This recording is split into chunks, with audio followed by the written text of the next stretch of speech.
Shalom. Mengapa memahami gambaran besar dari kekristenan menjadi hal yang sangat penting bagi anak Tuhan?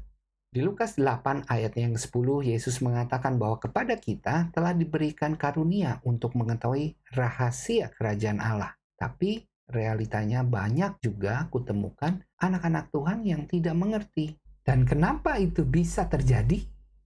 Kupercaya rahasia kerajaan sorga itu seperti layaknya sekumpulan puzzle yang perlu kita temukan, lalu kita susun hingga makin lama rahasia itu semakin logis dan dapat dipahami. Itulah yang kumaksud dengan gambaran besar.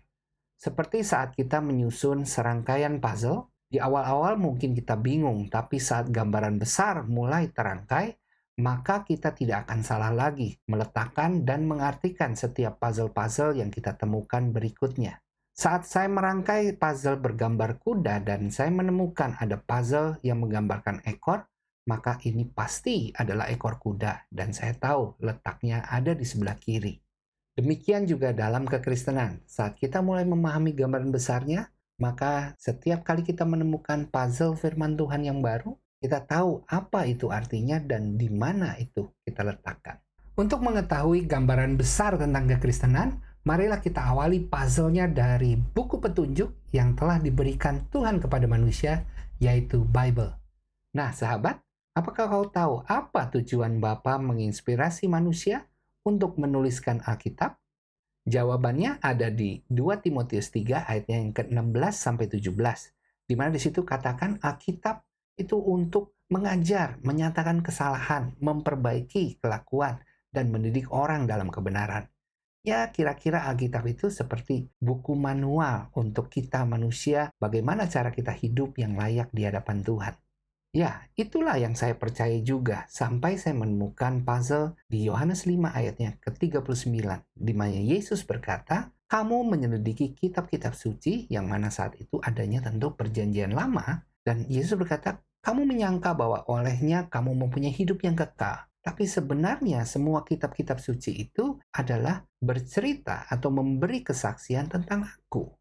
Dan ternyata semua terjemahan Alkitab yang kutemukan, semua menyatakan hal yang sama. Bahwa seluruh isi kitab-kitab perjanjian lama itu sesungguhnya adalah kesaksian tentang Yesus Kristus Sang Juru Selamat.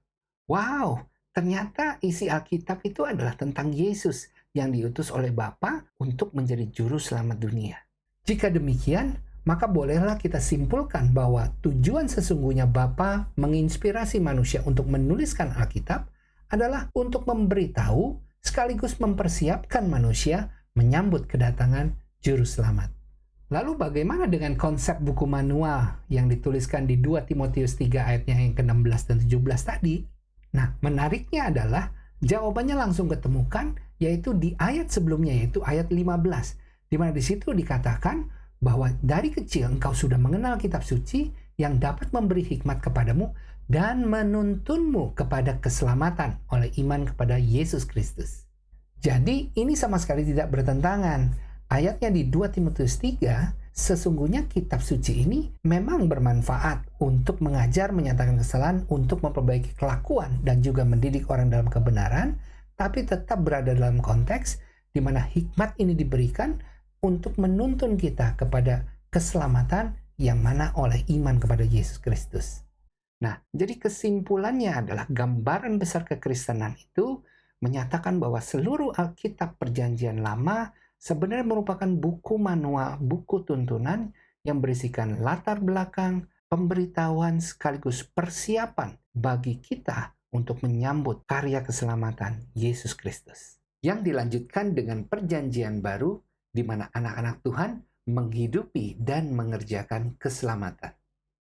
Nah, sahabat, setelah mengetahui kebenaran ini, maka yang perlu kita waspadai adalah meskipun banyak puzzle-puzzle kebenaran dan pengajaran yang kita bisa ambil dari kitab Perjanjian Lama, tapi pastikan bahwa puzzle itu jangan sampai kita salah artikan dan salah meletakkannya, hingga tidak nyambung bahkan bisa bertentangan dengan gambaran besarnya.